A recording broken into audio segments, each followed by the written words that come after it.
Alors, j'ai fini de tourner aujourd'hui l'épisode 2, qui est déjà sorti depuis je sais pas combien de temps, mais qui est déjà sorti. Et là donc on commence directement l'épisode 3, parce qu'en fait j'ai déjà un trade pour les cartes Yu-Gi-Oh! Donc ces 3 cartes Yu-Gi-Oh! Là, donc 2 cartes Yu-Gi-Oh! Et une carte Field Center Card, ces 3 cartes là partent à l'échange. J'ai déjà trouvé un échange, en fait c'est Tsuna. Et je vous le dis d'avance, vous n'êtes pas prêts. Il régale, moi je sais déjà ce qui va arriver. Vous n'êtes pas prêts. On a estimé ces cartes-là avec Tsuna d'ailleurs. C'est lui qui m'a aidé parce que j'y connais pas grand-chose en Yu-Gi-Oh! On était sur à peu près, pour le Field Center, à 1€. Le Kuribo Ele. Vers les 2€ parce que c'est une carte du calendrier de l'avant 2019, donc c'est une carte entre guillemets un peu spéciale, qu'on pouvait pas avoir autrement. Et le Seigneur des Dés, qui est une carte vraiment, pour le coup, apparemment basique, ou alors peut-être que je me trompe, mais dans tous les cas, on l'a estimé comme étant une carte basique, qui vaut entre 2 et 10 centimes, enfin dépendant de l'état. Donc là, vraiment, comme l'état est un petit peu joué, 2 centimes, on l'a estimé. Donc, je me trompe peut-être. Yugi Kolek, si tu vois cette vidéo, tu peux totalement revoir mes estimations dans les commentaires, n'hésite pas. Mais voilà, donc ces 3 cartes-là, elles partent à Tsuna lui-même, parce qu'il a dit, attends, tu sais quoi, je vais te mettre bien, je te fais un trade. Donc, vous allez voir quand ça va arriver, mais ces 3 cartes-là sont déjà parties.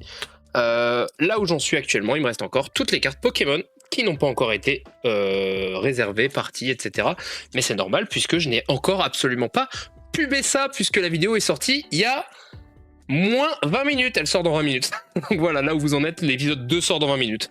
Donc voilà, la temporalité un petit peu. Hein. Mais on se retrouve pour la suite dès que j'ai des nouvelles infos.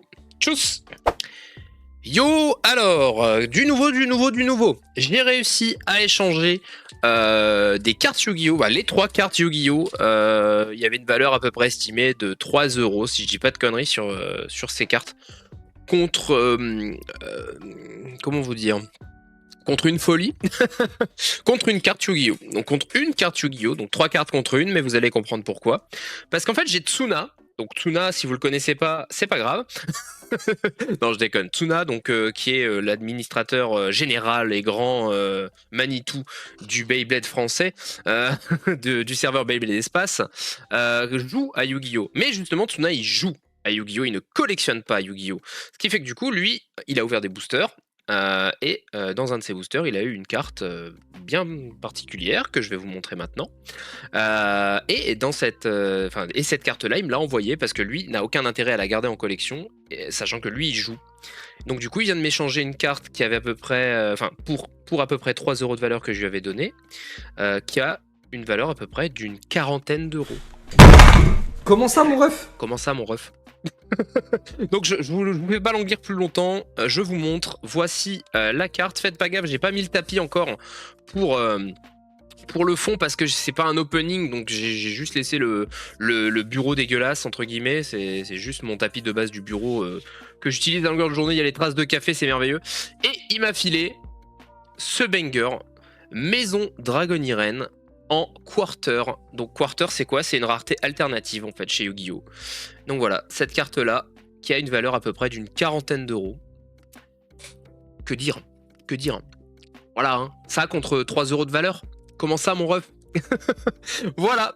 Je vais aujourd'hui même voir Aniki à Lille pour potentiellement faire un échange avec lui. Je vous tiens donc au courant. À tout à l'heure.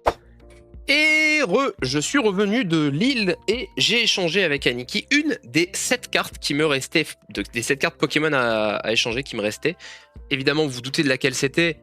C'était la carte japonaise, la Astronel, du dernier set Rocket, Rivaux Destinés, un truc comme ça. Donc voilà, je lui ai donné cette carte-là. Et lui, ce qu'il m'a fait, c'est qu'il m'a fait une petite enveloppe. Et je lui ai dit que je découvrirais ça directement en vidéo. Donc c'est parti, on va s'ouvrir ça tout de suite. Allez! Cette fois, vous avez vu, j'ai mis le tapis. Donc, opération alpine à l'attention de Théo Toucourt, membre de l'auberge du Bonita qui tousse, confidentiel. Eh ben non, je vais révéler ça au grand jour devant tout le monde, Aniki. Donc Aniki le GOAT, hein, bien entendu, il m'a donné cette enveloppe. Et déjà, je peux vous dire que quand je vois l'épaisseur de l'enveloppe par rapport à juste la carte que moi je lui ai filée, Ça n'a aucun foutu sens. Donc on va voir. Hein. Aujourd'hui, je sais pas ce que vous aviez les gars, mais vous êtes complètement cinglés. Entre Tsuna qui m'a filé une carte à 40 balles pour 3 euros de valeur et Aniki qui me file une enveloppe bien conséquente là contre une simple carte AR japonaise. Je ne sais pas où est-ce qu'on va aller, mais on y va en tout cas. Donc membre de l'auberge du Pony Taquitus, petit rappel. L'auberge du Pony Taquitus, c'est un podcast avec Coquille, PTP, Aniki et moi-même où on parle des nouveautés, enfin pas que des nouveautés, mais on parle de sujets autour du monde du TCG Pokémon. Donc n'hésitez pas à aller checker ça, l'auberge du Pony Taquitus. Normalement, si vous tapez ça sur YouTube, vous ne pouvez pas vous tromper puisqu'il n'y a que ça. Et je vais tout de suite ouvrir l'enveloppe d'Aniki. J'ai trop hâte de découvrir ce qu'il m'a mis à l'échange, le petit Saligo. Est-ce que je suis à l'envers? Ok, alors attends, il m'a noté des choses. Hey Bébou, bientôt l'Alpine, voici ma modeste contribution à ton ouverture. Aniki, PS, ordre d'ouverture au dos. Ok. 1. Carte dans sachet sous sleeve. D'accord, donc ça en premier. Ok. 2. Carte sous top loader. Et 3. Carte sous sleeve rigide. Ok. Ok. Donc je vais ouvrir d'abord ça. Puis... ça, c'est la sleeve rigide, il me semble. Donc d'abord ça, puis les cartes sous top loader, puis la carte sous sleeve rigide. Ok. Le mec a fait ça bien. Ok. On va mettre ça de côté du coup. Et on va ouvrir les cartes qu'il y a sous sleeve normal. Donc carte sous sleeve. Ok, bah c'est parti, let's go. Hein. Allez. Je sais pas si je l'ouvre à l'envers ou à l'endroit. Je pense que je vais faire à l'endroit. Allez, je retourne. Wow. Yes. Oh, il a fait ça bien, Ok. Attendez, je suis trop énervé là, ça y est, c'est bon. Je vous rappelle que je lui ai filé uniquement une carte AR japonaise d'une valeur d'environ 2 euros ou 2,50 €. Hein. Donc on va voir ce qu'il nous réserve.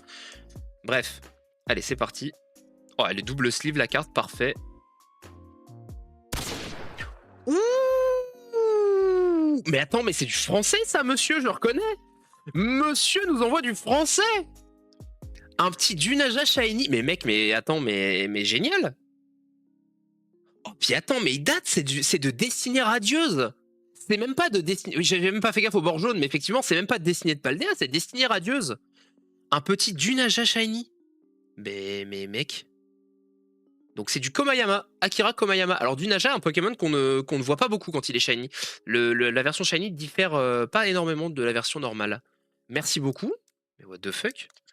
Attendez, qu'a-t-il fait? Mais what? On est à thème! Hexadron shiny de Koki Saito. Alors pour le coup, lui par contre, on voit bien que c'est un shiny. What the fuck? Mais attendez, mais je suis en train de réfléchir que là, la valeur d'échange est déjà pulvérisée. Hein, parce que je crois que les petites shiny comme ça vaut au moins 1 ou 2 euros pièce. Et que là, il y en a déjà 2, donc il m'a déjà pulvérisé la valeur d'échange Aniki. Qu'est-ce que t'as fait? Ok. Hexadron Shiny, incroyable. Merci beaucoup pour cet ajout.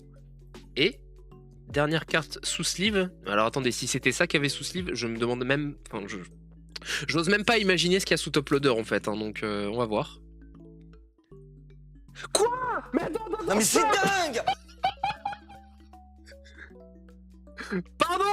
Mais vous fumez, monsieur. Quoi? Bah Charmini VMAX Rainbow, c'est la seule secrète or shiny du set Destinée Radieuse. C'est pas compliqué, c'est la 73 sur 72. Il n'y a pas de 74 en fait. Après, ça passe directement sur les SSV, les SV. Et donc du coup, c'est la seule secrète du set Destinée Radieuse. Un Charmini VMAX Rainbow. Quoi? Comment ça, mon ref? ça va pas à la tête. Vous êtes entre Yann, entre toi, entre Yugi, mais vous êtes des malades. Même Tsuna, entre Tsuna, vous êtes tous des zinzins en fait. Hein. Ça va pas à la tête. Hein. Mais vous êtes des fous. Bah écoutez, ces cartes sont dès à présent à l'échange ou à la vente, dépendant de si on peut faire un trade-up quoi. Ok, bah on passe du coup à la deuxième carte sous top loader. Donc les cartes sous top loader. Et ensuite il y aura la dernière, la carte sous sleeve rigide. Ok. Donc carte sous top loader, c'est parti. Je retourne la première. Waouh! Déjà c'est du japonais. Et je viens de capter que tout à l'heure quand j'ai vu les d'autres cartes, j'ai même pas pensé que c'était du français. Tu vois. Allez, on y va. On va retourner aller à la première, hein, celle-ci. Hop, sortons ça délicatement. C'est slivé? Ouais, c'est slivé, parfait. Ça m'arrange. Pour le rangement, c'est beaucoup plus simple. Allez, on y va. Première des 2 cartes top loader. Mais quoi?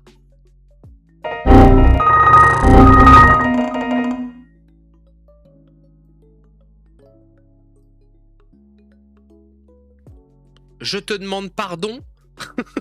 Non mais attends, c'est très grave. Donc, si je ne m'abuse, c'est Fennec, je crois, et Dracofeu, GX, genre en tag team. Mais ça va pas mieux, hein.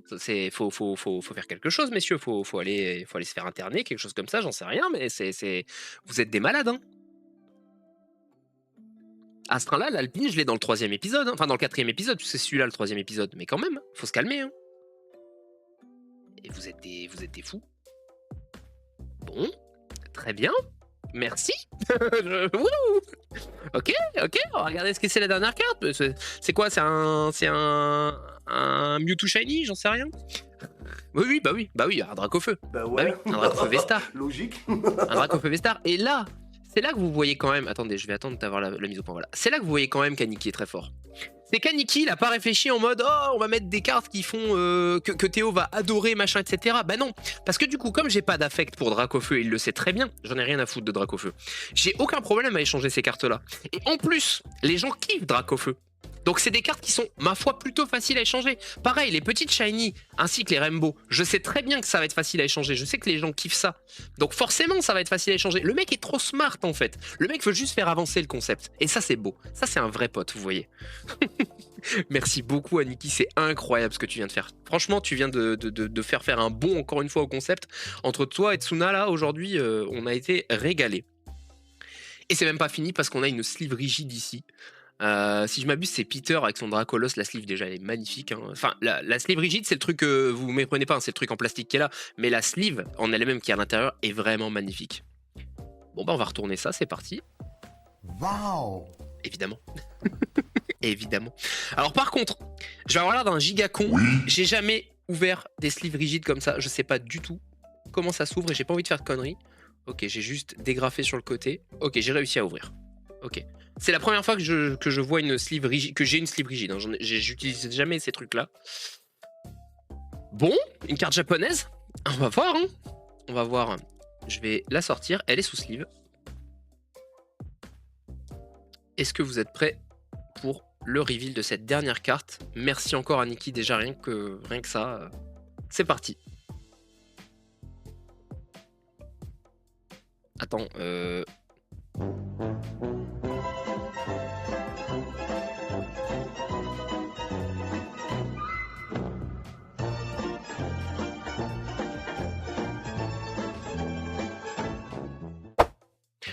Ok, donc, le mec est complètement zinzin. Déjà, la carte, elle vaut au minimum une 30aine d'euros, ce qui n'a aucun putain de sens. Sachant que j'ai l'impression qu'elle est vraiment en état mint. Donc, même pas excellent, genre mint la carte. J'ai vraiment l'impression qu'elle est mint. Donc, cette carte-là, je me suis un petit peu renseigné et je me suis mis sur le côté aussi le descriptif pour être sûr de ne pas me tromper. Mais concrètement, elle était distribuée à l'ouverture du centre du Pokémon Center de Shibuya. C'est d'ailleurs pour ça qu'il y a marqué Pokémon Center Shibuya. Elle est sortie en 2019. C'est du SMP. SP, donc je sais pas si SP c'est pas Sword and Shield, enfin je sais plus. Mais ouais, je sais pas, enfin mais c'est nié. Mais Aniki, comment ça mon ref? Comment ça, mon ref? Juste, je vais la reposer délicatement, j'ai pas envie de l'abîmer, hein, mais juste que vous vous rendez bien compte, c'est que là, ce qu'il y a là sur le tapis, je l'ai échangé contre une carte AR du dernier set sorti qui avait une valeur même pas de 2,50 quoi. Qui m'avait déjà été trade par Yann, qui avait déjà fait un banger au niveau échange, genre qui m'avait donné ça pour rien. Donc vous vous rendez compte qu'on est passé de rien, littéralement rien, hein, des cartes qu'on m'avait filées en cadeau, contre des cartes déjà qui avaient une grosse valeur par rapport à ce que j'avais envoyé. Merci encore Yann, c'était incroyable. Et là, une de ces cartes a donné lieu à cet échange. Vous êtes des malades. Donc je pense qu'on peut largement arrêter l'épisode sur ça aujourd'hui. L'épisode 3 s'arrête là. Et je vais juste vous faire un petit récap de ce qu'il y a actuellement à l'échange ou à la vente, dépendant de si on peut trade up ou faire un achat avantageux. Je fais un petit récap de ce qu'il y a à l'achat et à la vente suite à cet épisode. Vous êtes des malades. Je sais, j'arrive même pas à m'énerver positivement tellement je suis abasourdi. C'est ça le mot. Je suis abasourdi. Vous êtes des zinzins. Donc je rajoute également à côté de ces cartes-là la carte de Tsuna, hein, la maison Dragoniren. Dragoniren, oui, c'est ça. Vous êtes des cinglés, encore une fois. Hein, parce que, voilà, je l'ai pas sorti de la sleeve, mais sachez que là, par exemple, la carte est magnifique. Genre, ça, c'est un relief qu'il y a sur la carte, le 25 ans, là. Bref, ouais, vous êtes des fous. Vous êtes des fous. Je suis complètement abasourdi. Merci, les gars. Vous êtes trop forts. Et du coup, je vais vous montrer très rapidement ce qui reste à l'échange. Je vais vous le montrer en grande caméra. Voilà ce qui reste également à l'échange ou à la vente. On a un Mewtwo promo Sun et Moon, on a un Maconier Turbo, un Pikachu VMAX Gold, un Lucario V, Full Art, un Giratina V-Star et un Nidoran Reverse du set. Évolution. Vous êtes des fous, hein. Genre, je suis complètement... Enfin, je sais pas quoi dire. En fait, je suis limite ému, c'est fou de faire ça en fait. c'est fou de faire ça. Merci les gars, merci beaucoup. C'est très... Enfin, ça va faire avancer le concept d'une force, c'est incroyable. Genre à l'épisode 3, si je m'étais attendu à être rendu déjà là, c'est incroyable. Faut bien se rendre compte qu'on est parti de rien. Genre rien. J'avais une carte gratuite, une carte promo que j'avais moi. De côté en fait, que j'avais eu gratuitement dans une ETB. Et encore que j'avais eu gratuitement, qu'on m'avait donné à la base. On se laisse ici. Je vous laisse le récap des événements du jour, enfin des gains pertes. Pertes. Est-ce que ce mot existe? Et je vous dis à la prochaine. Merci encore. Et on se retrouve à l'épisode suivant. Salut!